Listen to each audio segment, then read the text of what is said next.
So welcome everybody to our archives management webinar series. I'm Elizabeth Shepard. I'm the archivist of the Bergen County Division of Cultural and Historic Affairs. And we are sponsoring these webinars with the Conservation Center of Art and Historic Artifacts based in Philadelphia.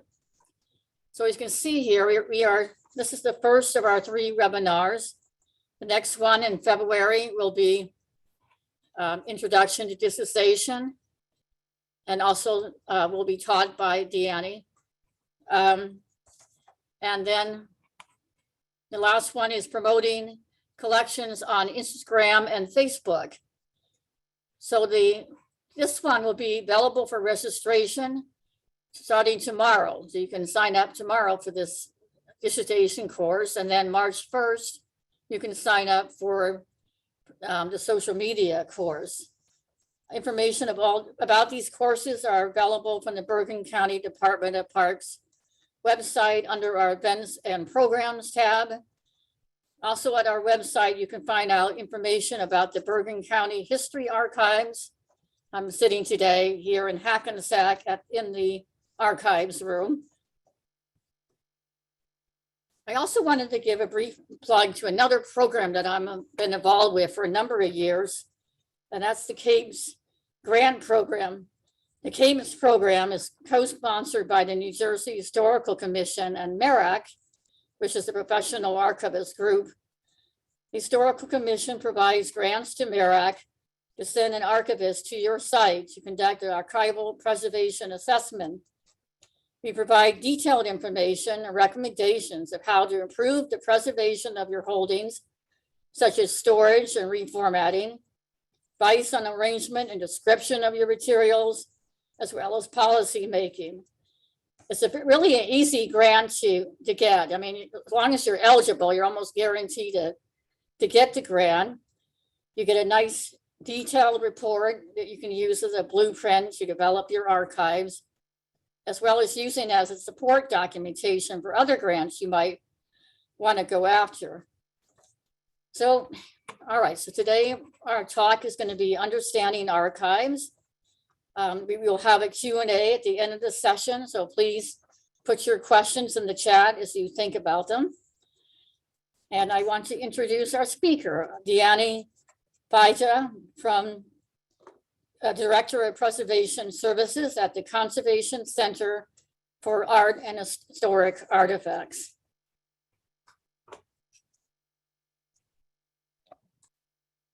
Wonderful. Thank you, Elizabeth. All right, let's see if we can switch over. I do want to continue sharing my screen. Okay. Okay. Great. I'm going to turn off my video so I don't distract myself by looking at myself. I'll pop back in at the end for the Q&A. But yeah, as Elizabeth mentioned, my name is Dyani Feige. Sorry, I just saw the chat. For the most part, I will take questions at the end, but this is a very pertinent one for the beginning. Yes, I will send out following, and I'll coordinate with Elizabeth to figure out how best to do this. I'll send out a copy of the PowerPoint as well as some handouts that hopefully will be helpful to build on some of the information that we're going to share today. So with that, I'm going to let you know, please feel free to drop questions in the chat. I probably will not get to them at the end. I should also let you know that we have a lot to cover today. I kind of condensed what could be taught in a full day course or even over the course of a full semester into this 1-hour program. So number one, we're going to move quickly. Number two, we might not have a huge amount of time for questions at the end, but I will definitely share my email. I definitely encourage you to reach out to me with any follow-up questions, even if it's questions that come up during the webinar. If I don't get to them, email them to me this afternoon, and I promise I will get back to you. But before we jump into the archival basics program, just a little bit about the organization that I work for, the Conservation Center for Art and Historic Artifacts. We are based in Philadelphia, although we do work all over the country. We're a nonprofit, and we have kind of two major wings. We have our paper treatment, conservation treatment facilities, where our conservators work on anything and everything paper-based, from documents to art on paper to photographic materials and books. We also have preservation grade housing, framing, and digital imaging services. And we have my department, the Preservation Services Office, which is the education and outreach wing of the Conservation Center. So we are the ones who are out in the field teaching programs like this and doing in-depth preservation needs and risk assessments with institutions. So I definitely, along the lines, while we're talking about assessments, definitely highly recommend that CAPES project if your organizations have not gone through it. It is a very, very wonderful and helpful and free service. But jumping in, hopefully by the end of the hour today, although I know that's hardly any time at all, we will be all thinking like archivists, regardless of our background. So being able to use the jargon and lingo that archivists use to understand how academically trained archivists are approaching and working with collections. This is an overview of everything we have to get through in the hour. So you can imagine how we will have to go fairly quickly. Obviously, with that, not everything will be covered in great detail, but I'm going to do my best to equip you with the information you need to be comfortable with archival basics. And then the other resources that I'll send out with this presentation, as I mentioned, hopefully those will kind of back up and add on to what we're diving somewhat shallowly into today. To get started, what is an archive? Well, the dictionary, just a standard dictionary, states that an archive is a collection of historical documents or records providing information about a place, institution, or group of people. Archival documents consist of recorded information of individuals experiencing everyday life. They can consist of businesses tracking financial and legal matters. They can include government and corporate documents and more. They're the product of activities large and small, and they have immediate and enduring value. I'll talk more about value in a moment. Archivists and those who work closely with collections take part in three primary activities, and that will be kind of the focus of the presentation today, although we're not going to get too much into the third, but archivists identify, organize, and make records accessible. As we approach these activities, I do want to just take a quick moment to highlight one distinct difference, and that's the difference between archives and libraries and how that affects what I'm talking about today. Libraries collect, for the most part, mass-produced materials, published materials. Obviously, that's not always the case for special collections, rare book libraries, etc., but we're speaking by and large. It's at least published materials. Archives, on the other hand, collect unique and or rare materials. Because of their unique nature, they don't typically circulate like a library book might, but are accessed on site or increasingly digitally. Archives also think about organizing their materials differently than libraries.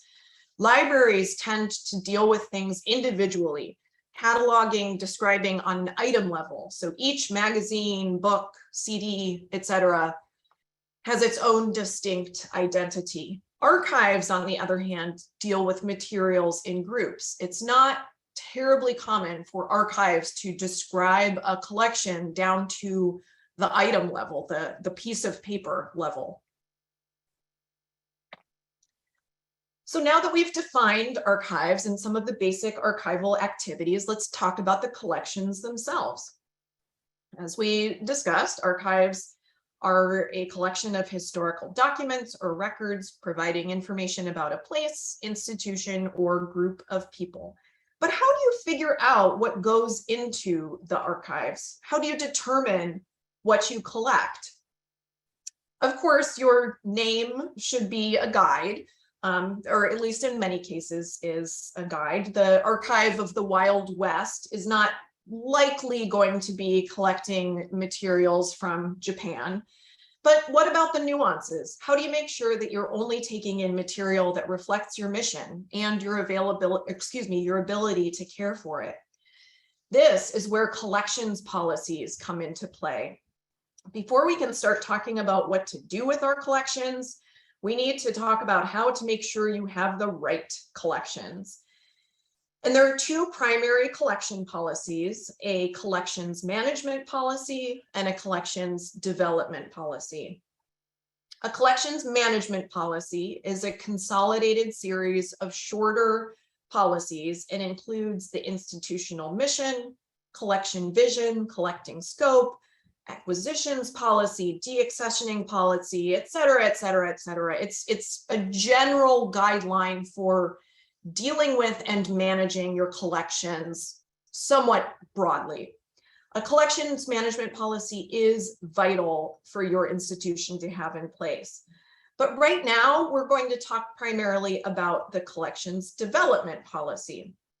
This outlines in detail what a repository will collect and the breadth and scope of the collections.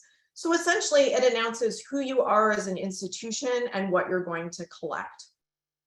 Having a collections development policy in place is really important as it helps guide your collections growth and also prevents you from taking on materials that don't fit your institution or that you can't take care of, that you can't care for. The collections development policy should work in tandem with the larger mission of your organization. And it gives you the authority to not only state what you will collect, but gives you the authority to say no to a donor. And in some cases, your administration or higher ups. For example, if your administration wanted to court a major monetary donation by accepting a potential donor's collection of giant framed diplomas, but you know it would not be part of your collection scope, you would be able to point to the policy to say no. It's important that policy can only take you so far, but if you don't have one, it really can't take you anywhere. So now that we've defined, how to describe what's in the collection, how do we figure out what fits this definition? We do an appraisal, and this has a very different connotation in archives. There is a monetary sense to the appraisal discussion sometimes when we're talking about insurance valuation and such. But for archives, appraisal is more about the historic research potential. If materials have sufficient value to be accessioned into a repository, essentially, it's the doorway into the archives through which all records must pass. The appraisal process is going to be unique to each institution. When appraising records, you're going to want to look at several things. The materials, that is the value of the content. The evidential value, breaking that down a little more, the evidential value is the primary value of the material, relating to the process of creation rather than why it was created in the first place. So these are things that have value because they document the creator and their activities. Informational value is somewhat of a secondary nature. It's essentially using records in a different way than they were originally meant to. Immigration records are a great example of this. Immigration records, their primary value, their evidentiary value was to document who was coming into a nation at a given point in time. They contain a wealth of information of kind of secondary value and can be a gold mine for genealogists. Intrinsic value, as opposed to intellectual value, is the value of the item as an object, not a record. So this is where important signatures or a particular individual's handwriting would gain importance on one piece of paper as opposed to the other. So when I teach this in person, often I will like hold up my notes and say it's the difference between the value of this piece of paper as a piece of paper and the words that are written on the paper. The former is the intellectual, the latter is the intrinsic value. Some other different types of value to consider: administrative value, particularly for businesses, organizations, and corporations, documents the actual workings of an institution. Aesthetic value is the value of course, the appearance of something, which is not typically one of the highest concerns in an archival collection, but would be of concern in, you know, an art museum or certainly any organization making decisions about things to put on display. Legal value is the value of collections, you know, the legal necessity to hold on to particular materials, whether that's because of a records retention schedule or other legal ramifications. We don't typically place too much importance on historic, on the age of something. And well, when we're thinking about value, trying to establish kind of cutoff dates for what makes something historic is obviously a huge slippery slope. So that is a challenge, but it is certainly something to think about. You know, the first example of something is going to have value in its age, its historic nature, as opposed to the 39th example of that same type of object. Rarity is kind of along the same lines. Commemorative, that one is pretty self-explanatory, the value of something as it's commemorating a particular event or other occasion. And then finally, monetary value. Again, you know, we may have to think about this for archives, but it's not necessarily going to be part of the decision-making factor in the appraisal process. But all of these things are going to have to be considered in tandem with one another and are going to potentially impact your decision on whether or not to take in particular collections or records.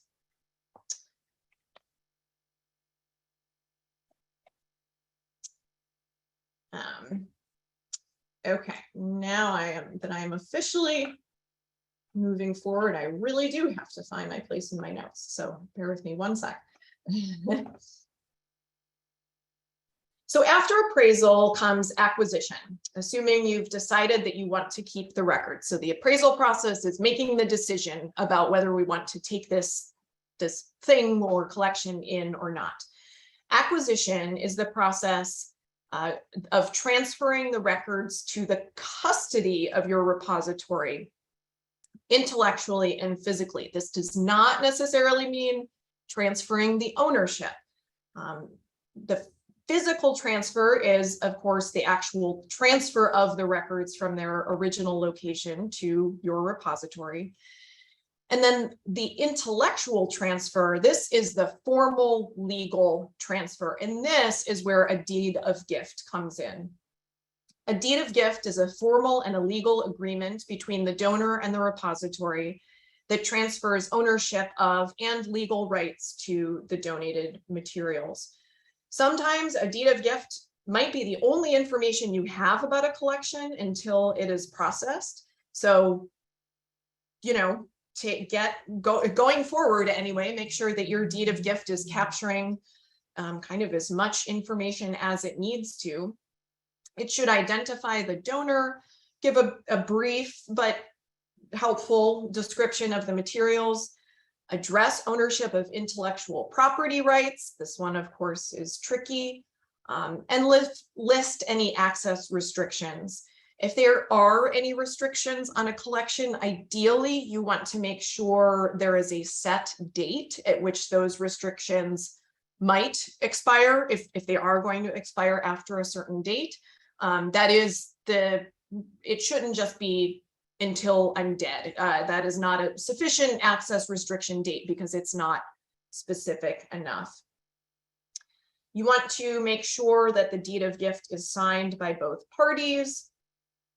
And ideally, the form should be vetted by someone legal and needs to be approved by the highest power at your institution. For some organizations, I know a deed of gift might not always be part of your process or have been part of your process when taking in collections, but moving forward, this really should be required.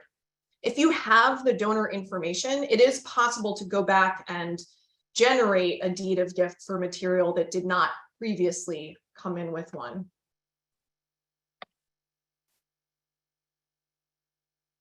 As nouns, accession and acquisition are often seen as synonyms. However, accessioning as a verb is more in-depth than acquiring. So remember, acquiring something, you acquire something before it formally, legally becomes part of your collection. You acquire something when it walks through the door. To accession a collection is to document the transfer of the materials to your repository, and it completes the acquisition process. Each group of materials is a separate accession, that is, groups of records that have been transferred or donated to the archives together. Even if there's a collection already in existence in your repository that they will be added to, they are still a separate accession. An accession record should be completed for each accession. The record documents the materials and will be the next primary source of information for the collection until it is processed. The items on the left hand here, the top list that's in slightly bolder text, that is what really needs to be there. Optional but helpful information is below. Each accession should be assigned a unique identification number, which will be used to track the collection and associated information. And I'm not going to get deeply into deaccessioning in this program. We have a recorded webinar all about deaccessioning that you can access through our YouTube channel, but it is important that you have a formal process for deaccessioning. This should be something that should be covered in a collections management policy. Overall, the decision to deaccession should be a shared responsibility, transparent and documented. Depending on your organization, the process might involve the archivist or the curator first identifying for the material for deaccession, followed by board approval, but does need to be not a decision that's kind of made in the dark. So far, we've covered key steps in bringing materials into your archive. Throughout all of these processes, it's important to keep in mind that you really need to document what you've done and why. There needs to be some documentation so that the next person who takes over for you when you go into your wonderful retirement or move on to your wonderful next job should be aware of what's going on. Having written documentation is really helpful in terms of just making those knowledge transfers possible. Accession records are just the start.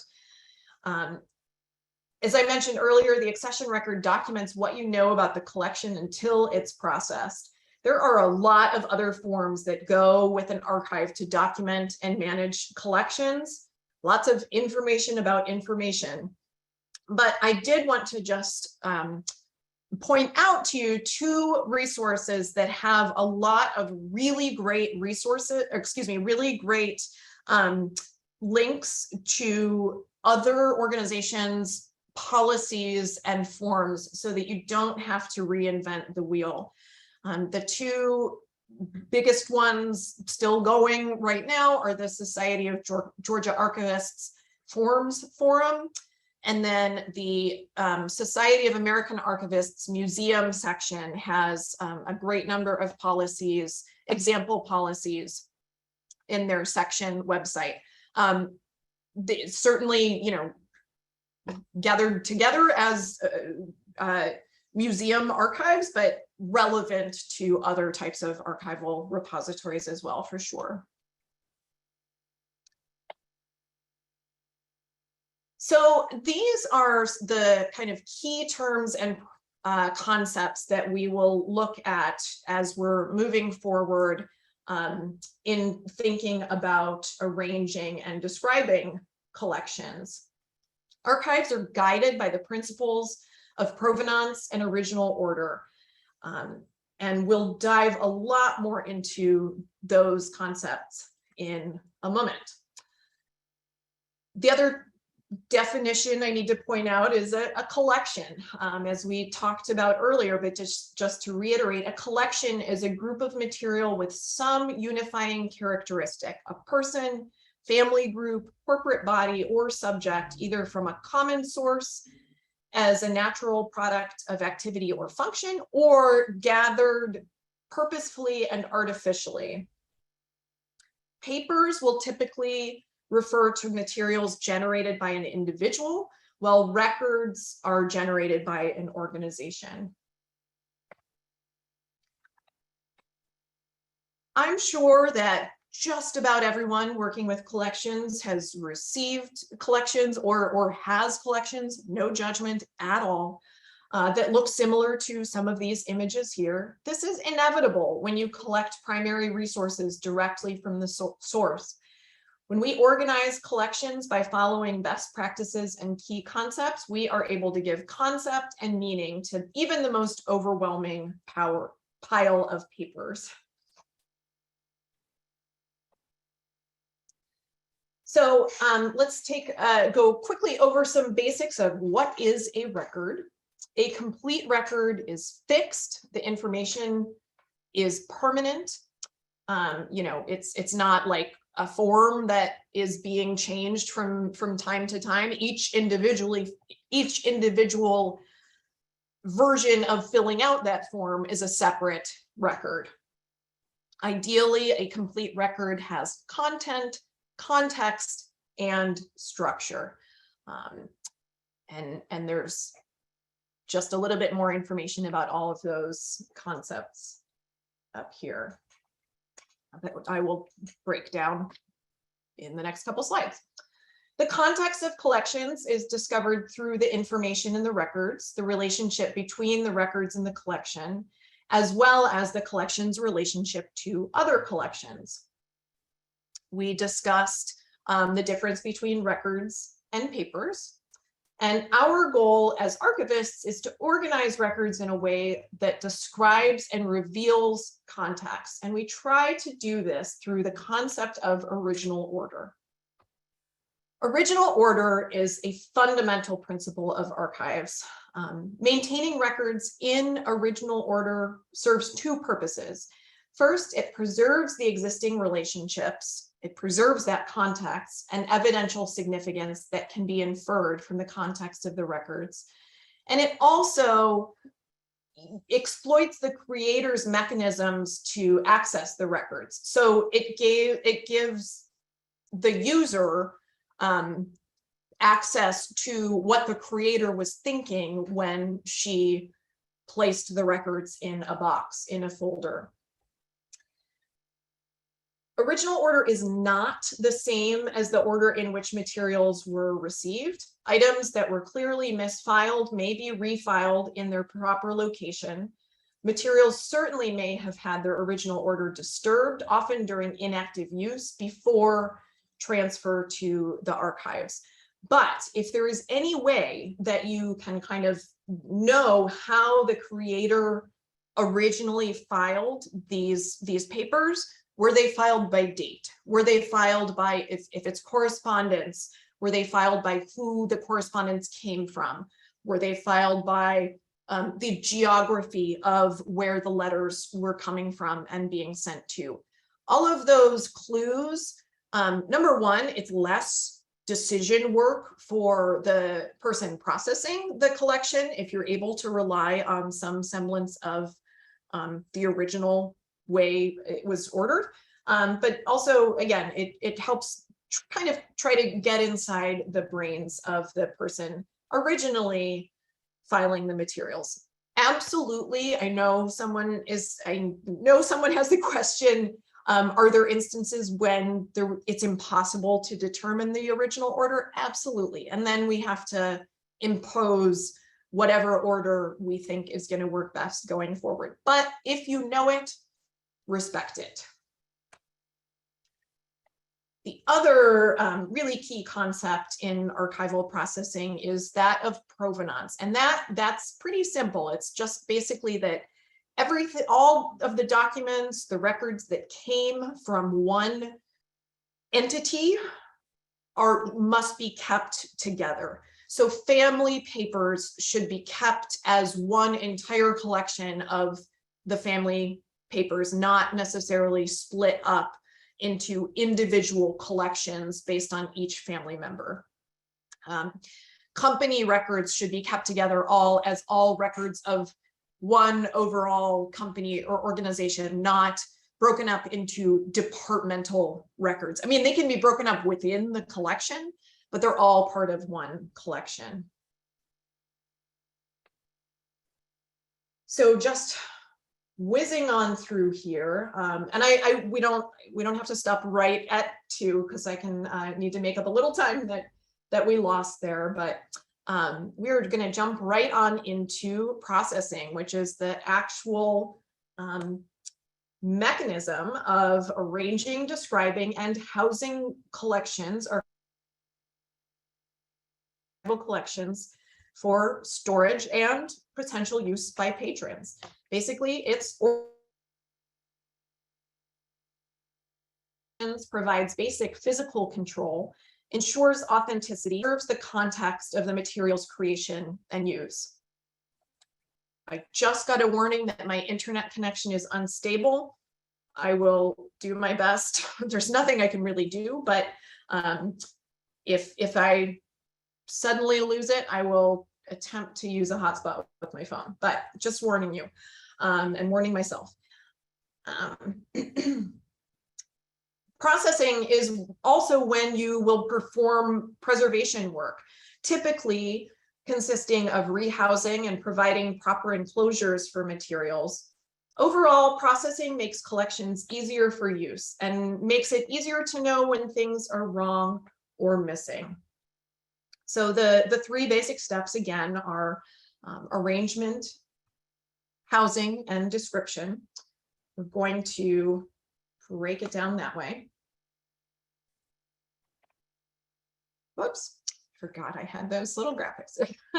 Okay, so the basic steps of processing we're going to go through each of these, fairly quickly, but just to give you the overview, taking an initial survey, understanding the collection, arranging the collection, describing the collection, and then reviewing your work to make sure that it is gonna work for whoever is going to use it next, hopefully researchers.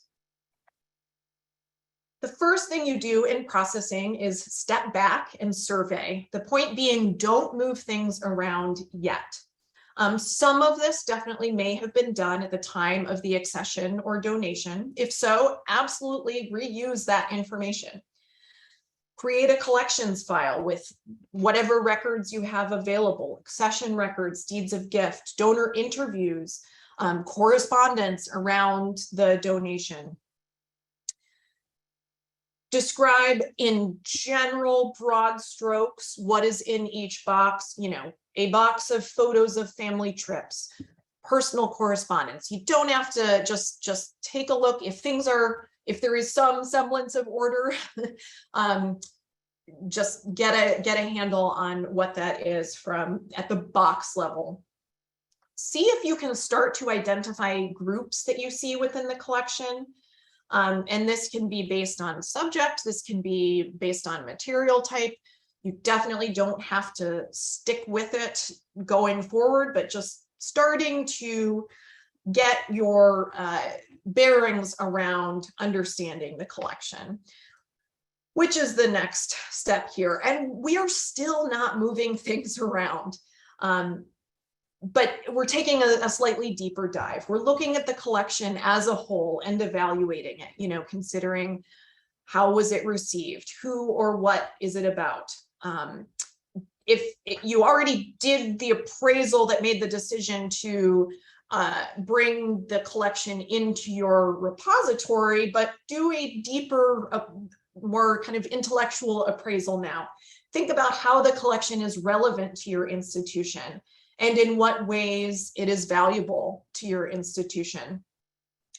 Start thinking about the level of arrangement this collection needs. If the collection is one of the most important in your organization, you'll probably want to fully arrange it, and we'll talk about that more in a moment. If the collection is of minor importance or will not be heavily used, you might think about minimal processing.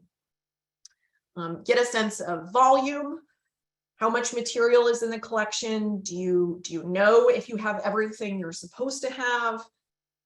And again, you know, doing some basic research into what types of materials you have, what types of subjects and topics might be covered here. You also want to do some slight external resource. Are there related collections in your institution or elsewhere? Are there publications on the subject of the collection? Remember, you are an archivist, not a researcher. You don't need to research every aspect of the collection and the context in which it was created, but sometimes it's really helpful to have that context going forward. At this point, you might consider making a processing plan. Some institutions require this, some don't. It doesn't need to be formally written.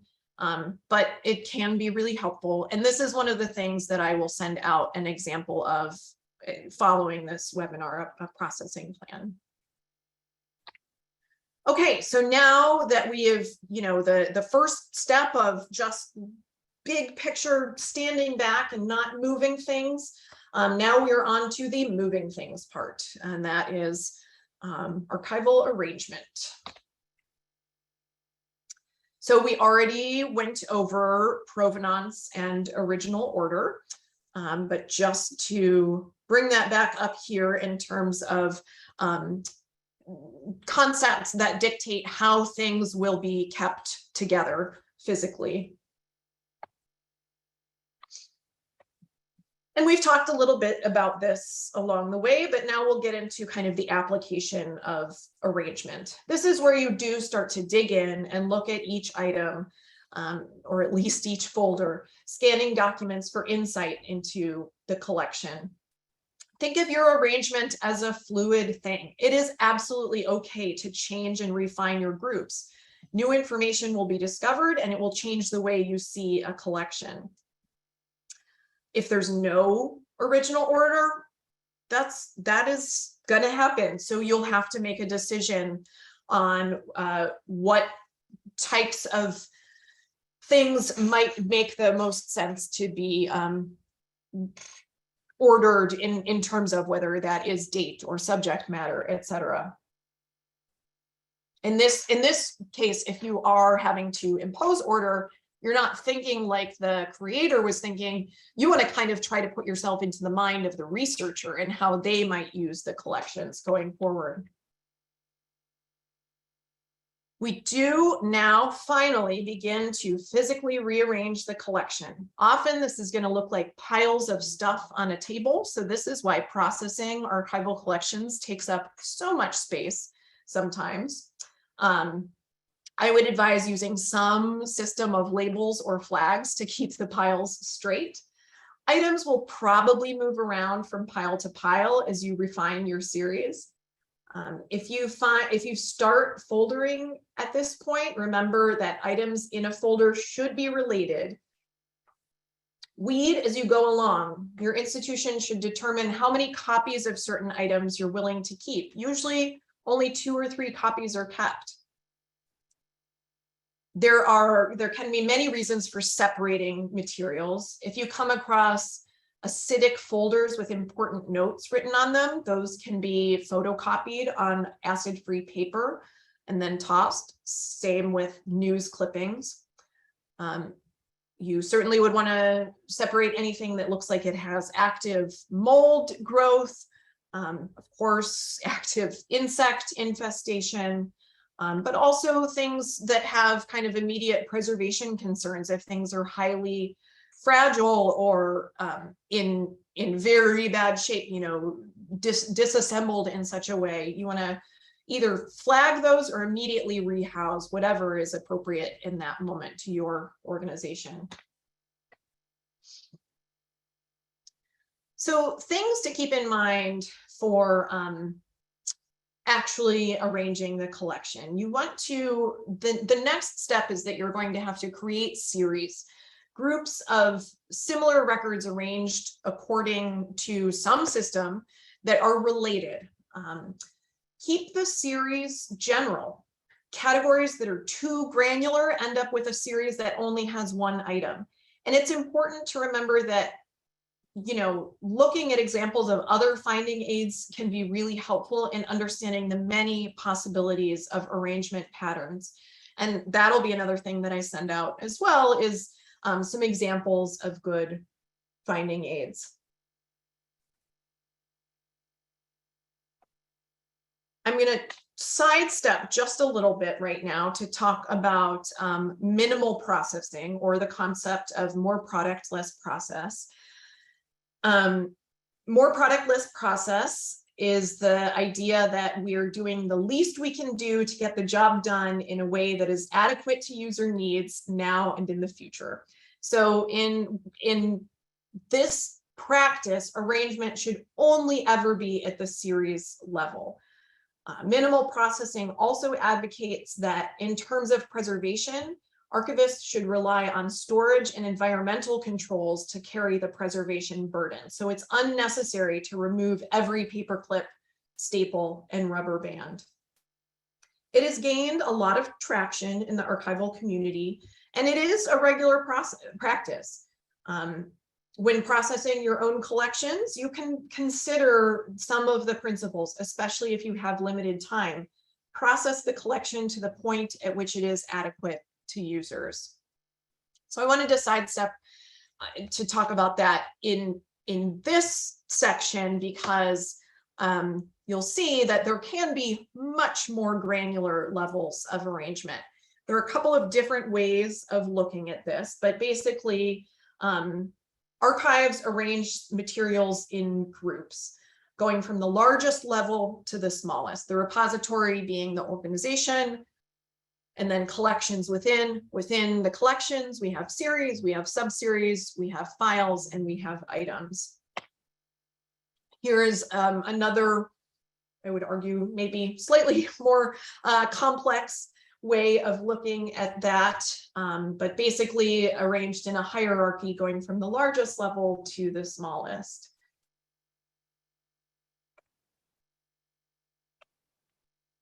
And these are the definitions. I'm not going to belabor the point here. You'll have these definitions in the presentation. These are things that we have talked about kind of along the way. Again, series consisting of materials grouped together because they're a certain type of record or because they're used in a certain way. Of all those levels, the series is going to best illustrate the actual activities of the creator. And then after the series comes the file level. This refers to a group of documents within the series related by use or topic, typically housed together in a folder. And then the lowest and smallest level arrangement is the item, a map, a letter, a journal, so on and so forth. When arranging collections, you'll start your way from the topmost level and work your way down. It's also a helpful way to break arrangement down into smaller, manageable tasks. And here's just an example to give it some somewhat tangible, actual concepts of what might be in a repository, collection, series, file, item, etc. And another, just a different way of doing it. So now that we've covered levels of arrangement, how do we make this work with our collections? This is just a different way of thinking about the whole process of processing. Once we've determined the series, then you begin to actually physically arrange the collection, grouping those series together. Your next step might be to arrange the records into, the records in series into an intellectual manner, preferably maintaining original order when possible. Once you have each series arranged, you should determine the order in which the series themselves should be arranged. This arrangement should reflect the system that produced them and original order, but again, not always possible. And then as you rehouse materials, you're going to have to make sure everything is properly labeled. When you are labeling, use a pencil, and the screen here just has an indication of what should be on each given label. And then the final thing we're going to talk about here is housing. So where the actual kind of preservation considerations come in. Now that you've given yourself piles of materials, you need to physically house them. You want to ensure that materials are appropriate. So looking for terms like the ones up here on the screen, acid-free, lignin-free, buffered. Again, there are other presentations that get into more details on specifics around terms and concepts to look out for. You want to make sure items are housed in appropriately sized containers, not overstuffing or understuffing boxes. The images up on the top here are from boxes that did not have enough contents in them, or to say that in a slightly different way, did not have enough contents to fill the box and did not have a kind of bracer within. If you don't have enough materials to fill a box, you can create a spacer to properly support the folders. Just to go back here again, I also mentioned more product, less process, or minimal processing in terms of preservation. And this is, again, not spending too much time on individual housing materials or anything in order to get more done. This is just another slide on labeling. Your repository should determine standard conventions for things like collections, codes, labeling formats, and dates.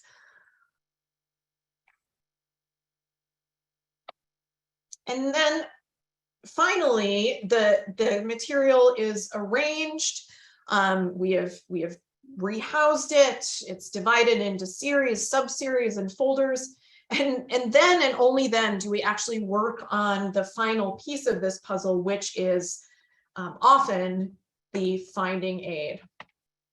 The finding aid is the document that places all of the materials in an archival collection within context together. The job of the archivist is to discover the creator's own arrangement when possible and describe that arrangement and the materials inside. Archivists use the format of a finding aid to create a standardized description of a collection's original order and context. And again, I'll send out some examples of some good ones, but basically, without going into a huge amount of detail, here are the different parts of a finding aid.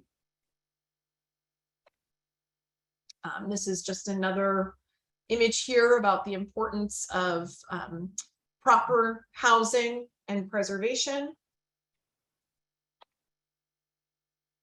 Final bit of processing wrap up is to proofread the work that you've done along the way. Remember, this is a public document, so you don't want misspellings or grammatical errors. And then finally, this is finally, a list of professional networks and organizations that you should definitely check out and look into for a lot more resources on these topics. I know that MERAC is having a virtual meeting this spring in April, so check that out. New Jersey, of course, being part of the Mid-Atlantic region. And that's that. So I will take a couple questions if you have them, but here is my email. Try to get my video back on. Okay, there I am. So if you have questions, you can drop them in the chat. I know since we're right now at the time we're supposed to go to, that some of you might have to run, but please, please, please reach out to me. If you have follow-up questions, I would be happy to, even if it's, if it's clarifying questions about stuff we talked about in this program or just kind of general questions, I'd be happy to take any of those. So if not, thank you. Thank you for bearing with my technical difficulties.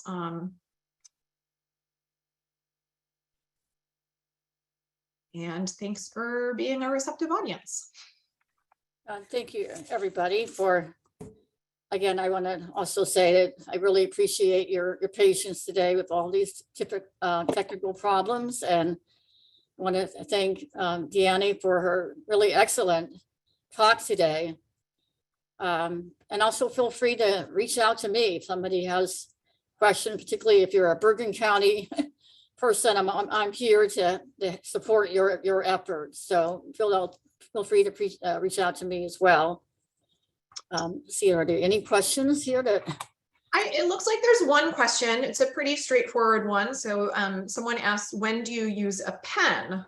Is it always pencil? If you can get away with it, always pencil. I guess the only risk with pencil is that, because it is erasable and somewhat possible to flake off and wear off. Some organizations will use pen or even marker on the outside of boxes, because that's the place, that's where the boxes are getting hit by light. That's where you need something to be a little bit darker and legible so you can see it on the shelf. But when we're talking about in direct proximity to the collections contents itself, like on the folder, within a box, you always want to use pencil for those. So that's a good question. Thank you.